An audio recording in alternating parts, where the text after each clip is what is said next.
Good morning, everyone. Today, we'll be starting with a new topic, the Salt March and Civil Disobedience Movement. In our previous topic, we have studied about the Chauri Chaura incident, which led to the withdrawal of your non-cooperation movement, and how there was difference of ideas in the Congress itself, right? Your C.R. Das and Motilal Nehru, right? These were the people, the experienced leaders were there who wanted to return to the council elections because they believed that to bring a change in the system, it is important to be a part of the system. So C.R. Das and Motilal Nehru, they wanted to participate in the elections.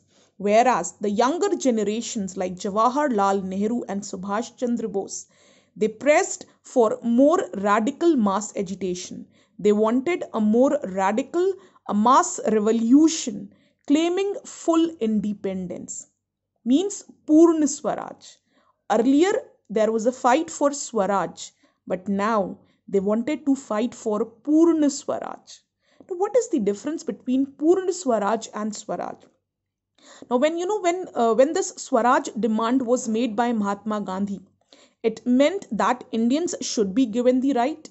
Indians should be given equal representation in everything, but Britishers should be there to guide Indians. Britishers should be there, should be a part of the system so that they can guide Indians towards better future.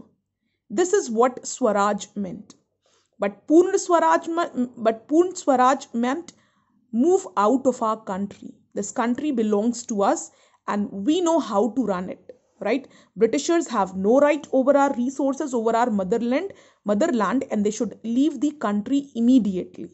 That is what Purna Swaraj or full independence meant.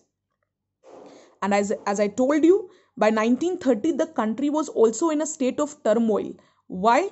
Because there was economic depression. What was the reason for economic depression?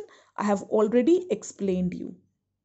Now we'll be talking, then also, we have studied how we were slowly and gradually moving towards civil disobedience movement with the arrival of Simon Commission in India in 1928, right? And the kind of revolt, revolt it faced. Why people were not in favor of Simon Commission?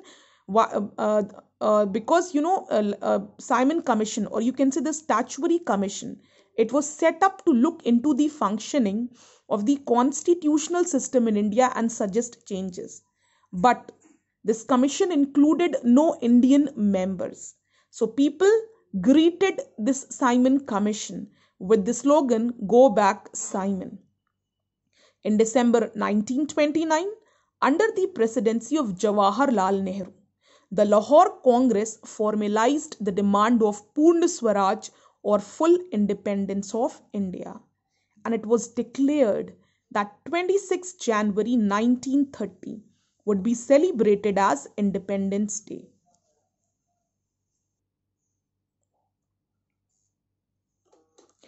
Now talking about the Salt March and Civil Disobedience Movement.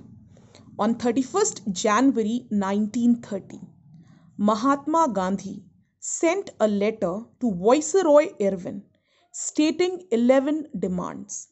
Among the demands, the most stirring of all was the demand to abolish the salt tax, which is consumed by the rich and poor. The demands needed to be fulfilled by 11th March, or else Congress will start a civil disobedience campaign. The famous Salt March was started by Mahatma Gandhi, accompanied by 78 of his trusted volunteers. The march was over 240 miles from Gandhiji's ashram in Sabarmati to the Gujarat coastal town of Dandi. On 6th April, he reached Dandi and ceremonially violated the law, manufacturing salt by boiling seawater. This marked the beginning of the civil disobedience movement. Means we were disobeying the rules and regulations which were laid down by the Britishers. The movement spread across the world and salt law was broken in different parts of the country. Foreign clothes were boycotted. Peasants refused to pay revenue.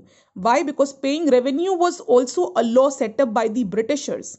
And in many places, forest laws were violated. Again, the laws which were set up by your Britishers. In April 1930, Abdul Ghaffar Khan, a devout disciple of Mahatma Gandhi, was arrested. Mahatma Gandhi was arrested a month later, which led to attack in all structures that symbolized British rule. By witnessing the horrific situation, Mahatma Gandhi decided to call off the movement and entered into a pact with Irvin on 5 March 1931. Now, with the arrest of Abdul Ghaffar Khan and with the arrest of Mahatma Gandhi, the crowd became uncontrollable, and they began to demolish all these structures which symbolized British rule. They began demolishing the structures which symbolized the British rule. Now, seeing the violent situation, Mahatma Gandhi once again called off the movement and he entered into an agreement with Irvin on 5 March 1931. Now, this agreement or pact was known as Gandhi-Irvin Pact. Gandhiji consented to participate in a round table conference in London. And according to this Gandhi-Irvin Pact, Gandhiji agreed to be a part of round table conference in London. When the conference broke down, Mahatma Gandhi returned to India disappointed, and he relaunched civil disobedience movement for a year. It continued by 1934. It has lost its momentum. Now, Gandhiji agreed to be a part of a round table conference which was supposed to be held in London, hoping that it would bring some major changes and decisions would be made in benefit of Indians. But after attending the round table conference, Mahatma Gandhi returned to India disappointed, and he decided to launch the civil disobedience movement again. But by now, the civil disobedience movement has lost its momentum, right?